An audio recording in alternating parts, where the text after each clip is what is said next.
I gritted my teeth through the pain and kept calling my son over and over again. 97 outgoing calls. The number glowed on my phone screen like knives stabbing straight into my eyes. They stacked up like interest on a debt owed by a man who could not spare even a single vacation day while his own father was dying. Tonight, at the corner of Poplar and East Parkway, a runaway truck crushed my Mercedes into twisted metal. The sound of steel shattering echoed through the Memphis night. It sounded exactly like my heart breaking into 100 pieces. My name is Raymond Parker, the man who spent his entire life building the Parker logistics empire. I once believed I could control every negotiation in business. I could calculate every profit margin and every contract clause with perfect precision. But I failed miserably at the biggest contract of my life. The contract of being a father. Blood trickled down from my forehead, staining the corner of my phone screen red. 97 outgoing calls. Not once did my only son answer. He is my blood, the sole legal heir to Parker Logistics. But where was he now? While firefighters used power saws to cut open my car and pull me free. While my heartbeat faded weakly inside the ambulance, my son stayed silent. A terrifying silence. The silence of indifference and calculation.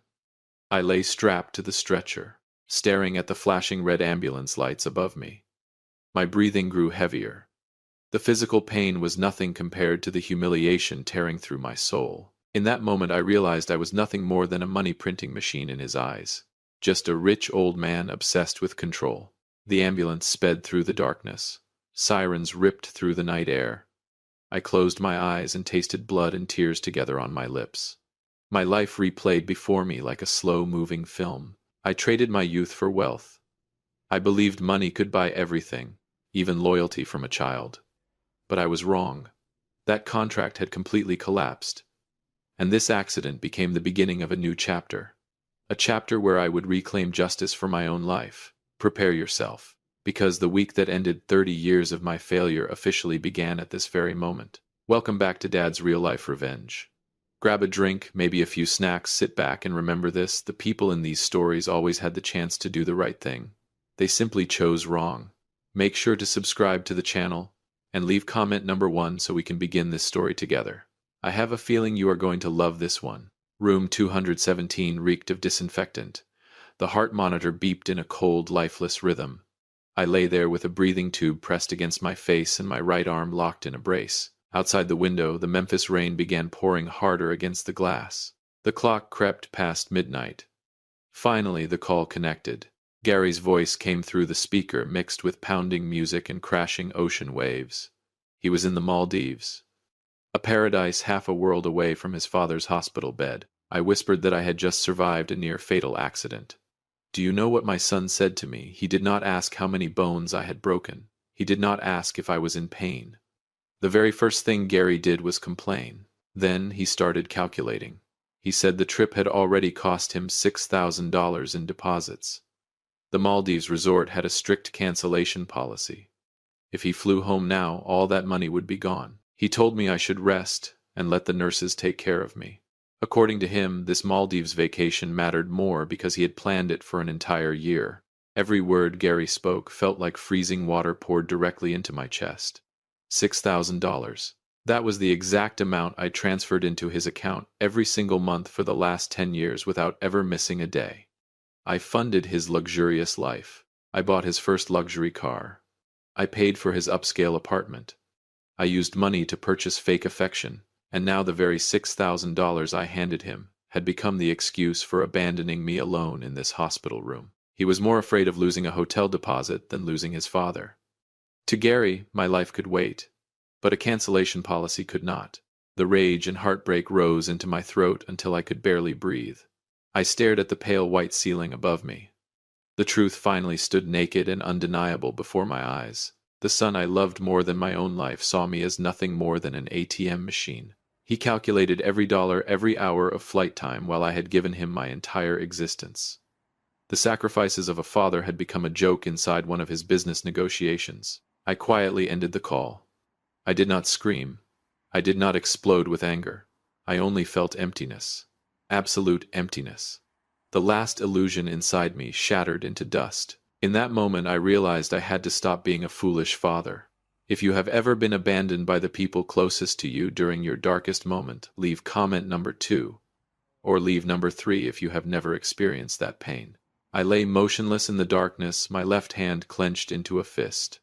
Gary was going to pay for this cold-blooded calculation. But just as I believed I had been completely abandoned, the door to room 217 suddenly burst open. A tall figure stepped inside in the middle of the night. The arrival of this person would completely change the future of Parker Logistics and my life forever.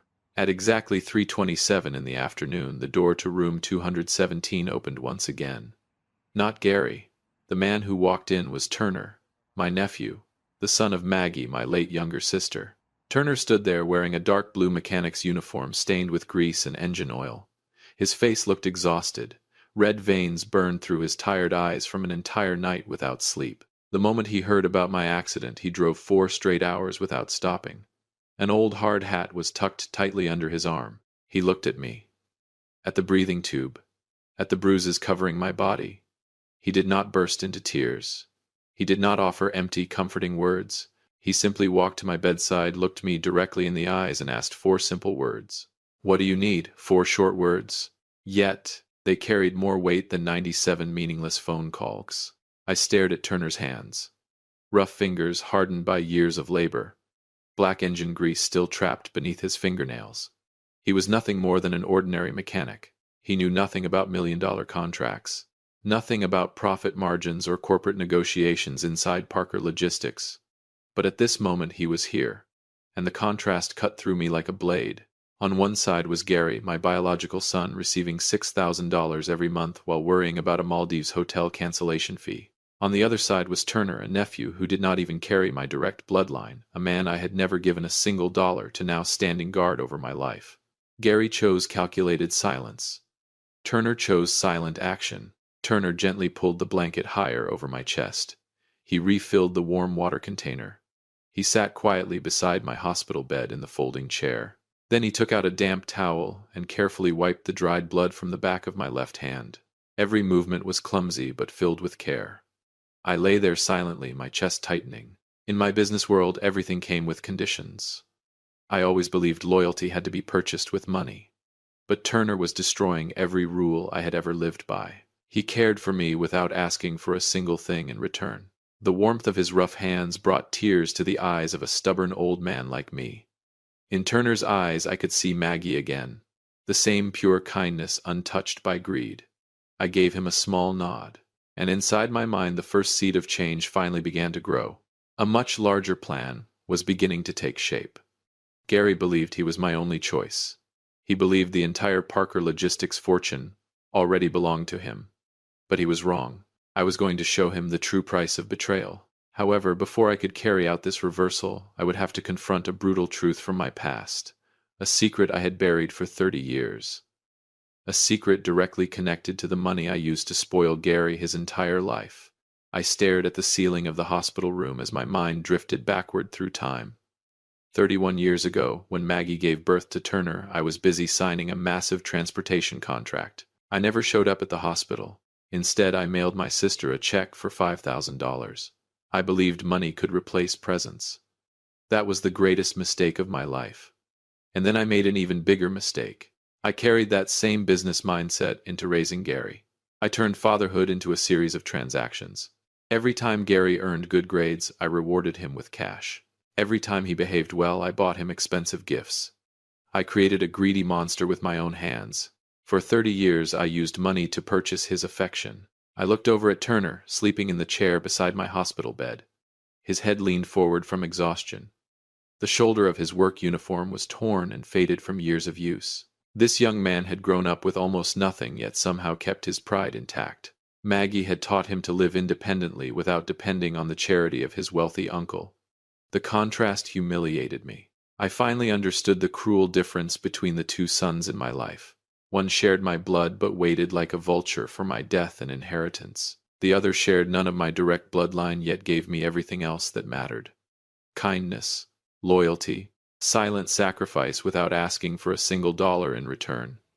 I had invested in the wrong place. The financial report of my life was drowning in losses. Regret tore through me in the darkness. Gary had grown so accustomed to my money that he viewed $6,000 a month as an obligation, not love. My endless indulgence had stripped away his humanity. I turned him into a cold-blooded man capable of weighing his father's life against a Maldives hotel reservation. I failed as a father, but I was still a businessman, and a businessman knows exactly when it is time to cut his losses. I would not allow this failure to continue for one more day. I shifted slightly in bed, and pain exploded through my ribs into my skull. My eyes moved toward the phone resting on the table beside me. I knew I had to act immediately. At this very moment, Gary was still enjoying the sunlight in the Maldives using my money.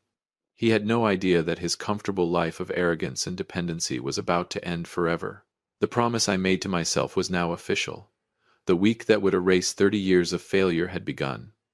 I slowly reached for the phone, preparing to make the most important call of my life. But before I could dial the number, heavy footsteps thundered through the hallway outside room 217. The door burst open once again. A woman stepped inside, holding a thick stack of documents in her hands. Documents powerful enough to decide the future of Parker Logistics forever. The person who entered was Denise, the head nurse on the night shift. Her face was stern and emotionless. She was not carrying ordinary medical paperwork. In her hands was a thick stack of billing reports from the hospital finance department. Denise walked over, checked my IV line, then placed the documents on the table beside my bed. She looked directly into my eyes, her voice calm but sharp. Denise had handled every complicated procedure, from contacting the insurance company to arranging the best available surgeon, all within just 45 minutes. The decisiveness and efficiency of a complete stranger shook me awake.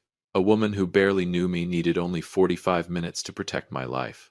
Meanwhile, Gary, the son I had supported for 10 years with endless monthly payments, could not even do something that simple. The contrast drove into me like a fatal knife, destroying the final illusion I still clung to. I looked at Denise. Then I looked at Turner, asleep beside my bed, completely exhausted in the folding chair. In that moment, I understood I no longer had time to hesitate. I could not keep playing the role of a father being manipulated and drained dry. My silent revenge had to begin now. With my left hand, the only one still capable of moving properly, I slowly picked up the phone. My fingers trembled as I called Ben, the chief accountant who had stood beside me at Parker Logistics for over 2 decades. Ben answered after the third ring. His voice sounded sleepy at first, but the moment he heard mine, he became alert. I wasted no time. I ordered him to freeze every supplemental credit card under Gary's name immediately. Cancel the entire $6,000 monthly transfer without exception. No delays. No excuses. Ben fell silent for a brief second, clearly surprised by the sudden ruthlessness in my voice. But he quickly accepted the order and began taking notes. The ridiculous contract of transactional affection between father and son officially ended tonight. I hung up the phone and breathed heavily, my chest rising and falling with pain. Yet beneath the agony, a strange satisfaction spread deep into my bones. It dulled part of the suffering left behind by the crash. Very soon, Gary would realize that sunshine in the Maldives was no longer free. For the first time in his life, he would experience what it felt like to lose the source that had always fed his arrogance. But cutting off the money was only the first small move in my plan. This was not family drama anymore. It was a business war, and I needed a much heavier legal weapon if I wanted to strip away everything Gary believed already belonged to him. Tomorrow morning I would meet with attorney Arthur Simmons. But just as I closed my eyes, hoping for a moment of rest, my phone suddenly began vibrating violently against the bedside table. An anonymous text message flashed across the screen from an unknown number, and the words inside nearly stopped my heart. The anonymous text message contained only one sentence. Gary is contacting the board of directors to prove you are mentally unfit after the accident. That bastard. He was trying to steal my company before I had even left my hospital bed. The rage burned away every trace of physical pain inside my body. The very next morning I demanded an early discharge from the hospital. I could not sit there waiting to die while my own son circled my empire like a vulture. Turner quietly helped me into my coat and supported me as we walked to the car. Then we headed straight toward Peabody Place, where attorney Arthur Simmons kept his office. The moment I stepped inside Arthur's office, a familiar scent filled my lungs. The smell of old paper and serious money. The scent of legal power. The kind of place where human destinies could be destroyed or protected with nothing more than a signature. Arthur looked genuinely shocked when he saw me. My clothes were wrinkled. My face was bruised. My right arm remained locked in a heavy brace. Without hesitation, he invited me inside and ordered his secretary to close the office door tightly behind us. I lowered myself into the expensive leather chair across from the man who had handled my legal affairs for more than 20 years. Then I looked him directly in the eyes. I want to review my will, the 17-year-old will, the document where I foolishly left 100% of Parker Logistics and every piece of real estate to Gary. Arthur silently nodded. He stood up, crossed the room, and opened the wall, safe hidden behind a framed painting. Moments later, he returned carrying a thick file. The old will rested heavily on the desk between us. Every clause inside that document had once represented my pride in having a complete family. But now it looked more like a death sentence for everything I had spent my life building. I turned each page slowly with my trembling left hand. Gary believed this will was untouchable, a permanent shield protecting him no matter how disgustingly he treated me. He believed the Parker blood inside his veins automatically entitled him to everything. What Gary never understood was this: the law exists to enforce justice, and I still controlled the game. I lifted my eyes toward Arthur. My expression had become colder and more determined than ever before. I want the old will revoked completely, I said. We draft a new one immediately. Arthur quietly placed a fountain pen on the desk in front of me, but the instant the pen touched the polished wood, a loud crash exploded from the office entrance outside. At the same time, the secretary's panicked voice rang through the waiting room. The loud noise outside the office turned out to be nothing more than the secretary dropping a stack of files as she rushed into the room. Breathless and pale, she informed us that Gary had just called the office asking whether I had shown up there. He was starting to sense something was wrong. I motioned for her to leave and locked the door behind her. Time was running out. I turned toward Arthur and ordered him to begin drafting the new will immediately. Justice needed to be carried out right here in this office, filled with the smell of old paper and buried secrets. I took a deep breath to suppress the pain, crushing my ribs. Then I slowly dictated every word while Arthur wrote them down. The fortune worth tens of millions of dollars tied to Parker Logistics would now be redistributed completely. I decided to transfer 70% of the company's shares to Turner. The quiet mechanic nephew would become the most powerful man inside the transportation empire I spent my entire life building. And Gary, he would receive only the lake house on the outskirts of Memphis, along with a handwritten letter from me. That was not a reward. It was a prison built for his greed. That house would forever remind him of the place where he abandoned his own father. Arthur watched me with a deeply serious expression. He printed the new will and slowly pushed the document across the desk toward me. This was the moment that would change everything. I had to sign my name to make the reversal legally binding. But my right arm remained trapped inside the brace from the accident. I could not hold a pen with my dominant hand. So I reached forward with my trembling left hand and picked up the black fountain pen. That weak hand had never signed billion-dollar contracts, never controlled the fate of an empire. I lowered the pen onto the paper. Every letter I wrote looked crooked and shaky. I had to tighten every muscle in my body just to guide the pen across the page. Pain exploded through my shoulder with every movement. Each signature demanded a real sacrifice. It cost me sweat, pain, and the final destruction of the bond between a father and his only son. At last I finished signing. The new will officially took effect. If you have made it this far into the story, then it probably stirred something inside you. Please take one quick second to help support us by liking the video and subscribing to the channel. Leave comment number 5, so I know you stayed with me until this moment. A lot of people watch without doing it, but it costs you nothing and means everything to us. I set the pen down on the desk. A strange mixture of relief and coldness spread through my mind. Gary believed he could control my life from a beach in the Maldives. He thought an old man trapped in a hospital bed would be powerless, while his company was stolen away piece by piece. This new will was Raymond Parker's answer. And it was ruthless. Right at that moment, my phone suddenly began vibrating violently across the desk. Gary's name flashed across the screen. The canceled $6,000 transfer and frozen credit cards had finally reached him. He knew something had changed. I pressed the answer button, fully prepared for the fury waiting on the other side of the line. But Gary's voice no longer carried its usual arrogance. Instead, it trembled with panic. And beneath that panic, he accidentally revealed something horrifying. His voice exploded through the speaker, rushed and desperate. He demanded to know why every credit card under his name had been declined at the hotel. He said the Maldives staff were staring at him like he was some kind of criminal or con artist. The shift in his tone happened almost instantly. First came fake concern about my injuries. Empty questions delivered without emotion. Then the moment money entered the conversation, the mask fell off completely. The anger returned. Gary demanded to know whether the accounting system at Parker Logistics had malfunctioned. He could not believe the father who spoiled him for 30 years had finally cut off the financial lifeline feeding his luxury lifestyle. I listened to his outrage in complete silence. And for the first time in years, satisfaction began rising inside me. The predator had finally stepped into the trap. Gary's voice grew louder. He shouted that I had no right to do this to my only son. He insisted he was the rightful heir to the entire empire. Then he desperately tried justifying his behavior.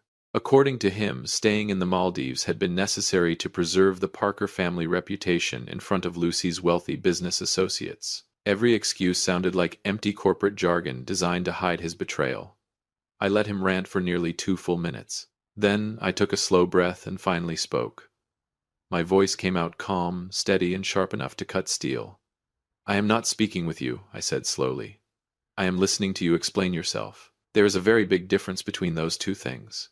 The line went silent immediately. A terrifying silence. In that instant, Gary realized something had changed. He was no longer speaking to a weak old father begging for affection. He was hearing the voice of the chairman of Parker Logistics, the same man who had crushed competitors and traders in business for decades without hesitation. I continued speaking. "Every transaction between us officially ends today." Gary instantly changed tactics again. This time, the fear turned into threats. He said he was booking the next available flight back to Memphis immediately. Then he warned me that if I refused to restore his accounts, he would release confidential medical records to the board of directors and force me out of power permanently. He truly believed he held the final weapon capable of destroying me.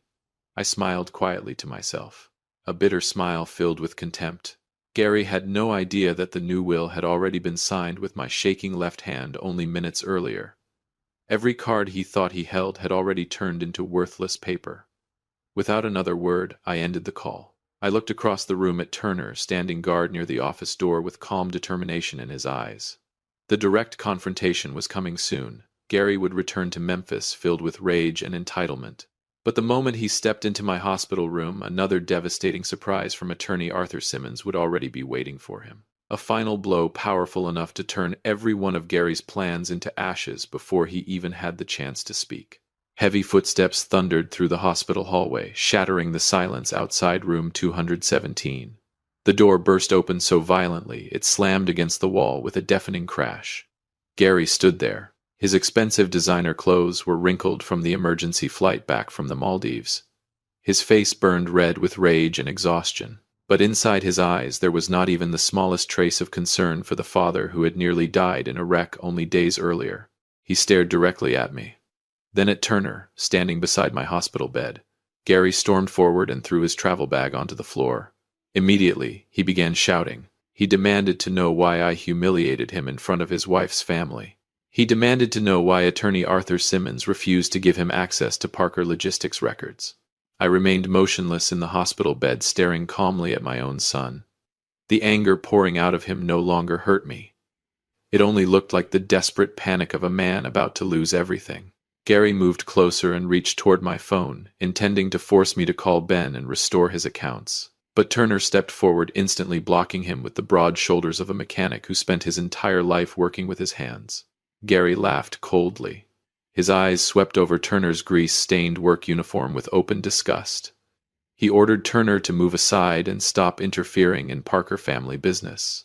Then he arrogantly threatened to throw him out of Memphis the moment he took control of the company. I took a slow breath and raised my left hand, signaling Turner to step back. Then I looked directly into Gary's eyes. When I spoke, my voice echoed through the hospital room like steel striking concrete.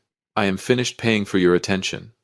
The sentence hit Gary like ice water poured over fire. His expression changed instantly. I continued slowly, every word sharp enough to cut flesh. "For 30 years I made the mistake of believing money could raise a loyal son, I used $6,000 every month to purchase fake concern. I paid for your arrogance. But that contract ended forever at the corner of Poplar and East Parkway the moment you chose a Maldives hotel deposit over your father's life. Panic finally appeared in Gary's face. The rage disappeared and transformed into pure fear. For the first time, he understood this was permanent. He immediately began scrambling for excuses. He insisted he had only been joking. He claimed he rushed back because he cared deeply about me. Then suddenly he dropped to his knees beside the hospital bed and tried grabbing my left hand. I pulled it away. At that exact moment, Arthur Simmons entered the room carrying a new file folder beneath his arm. He walked calmly toward the bed and opened the documents in front of Gary. Then Arthur read my decision out loud. When Gary heard the clause granting 70% of Parker Logistics to Turner while leaving him only the lake house and a handwritten letter, his entire body collapsed inward. All the color drained from his face. In that moment, Gary realized he had lost every ounce of power connected to the Parker empire. My revenge had reached its most satisfying point. The cold-blooded man who calculated everything in life had finally paid the ultimate price with the very thing he desired most. Gary looked at me with desperate eyes as tears of late regret finally rolled down his face. But it was too late. Justice had already been carried out completely. However, just as Gary tried standing up to scream one final time, Arthur Simmons slowly removed a red envelope from his briefcase. It was the handwritten letter I had painfully written using my trembling left hand back at the law office. Inside that envelope was one final hidden condition, a devastating truth about the origin of the $6,000 Gary had received every month his entire life. And once he learned the truth, he would spend the rest of his life haunted by it. Gary's hands trembled as he opened the red envelope. Inside were the crooked handwritten lines I had painfully written with my left hand. The $6,000 you received every month for the last 10 years did not come from Parker Logistics profits. That money came from Maggie's life insurance policy. The aunt you always looked down on left that money behind with one condition only. I had to use it to help raise you into a decent man. The moment Gary finished reading those words, he went completely silent. The weight of the truth crushed him from the inside out. His legs gave out beneath him, and he collapsed onto the floor of room 217. This time nobody helped him back up. 1 week later, I was discharged from the hospital. I never returned to the suffocating office towers at Peabody Place. Instead, I stood quietly on the balcony of my small home, watching the warm golden light spread across Memphis.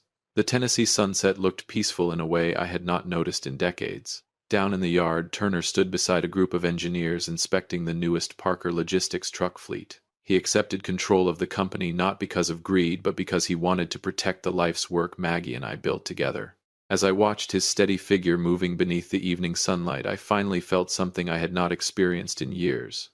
Peace. The financial report of my life had finally balanced itself. Join the Dad's real-life revenge community by liking the video and subscribing to the channel for more raw, emotional, and family-driven stories. And as always, thank you for being part of this space with us. Life is like a long highway. We spend so much time chasing money, status, and power that we forget to build the things that truly matter. Never turn family love into a business negotiation. Never let lifeless numbers blind you to genuine human connection. What you truly deserve will eventually find its way back to you. I finally accepted my mistakes and corrected them while I still had time. Do not wait until it is too late, like Gary, forced to spend the rest of his life trapped inside regret and loneliness. Treasure the people beside you while they are still here.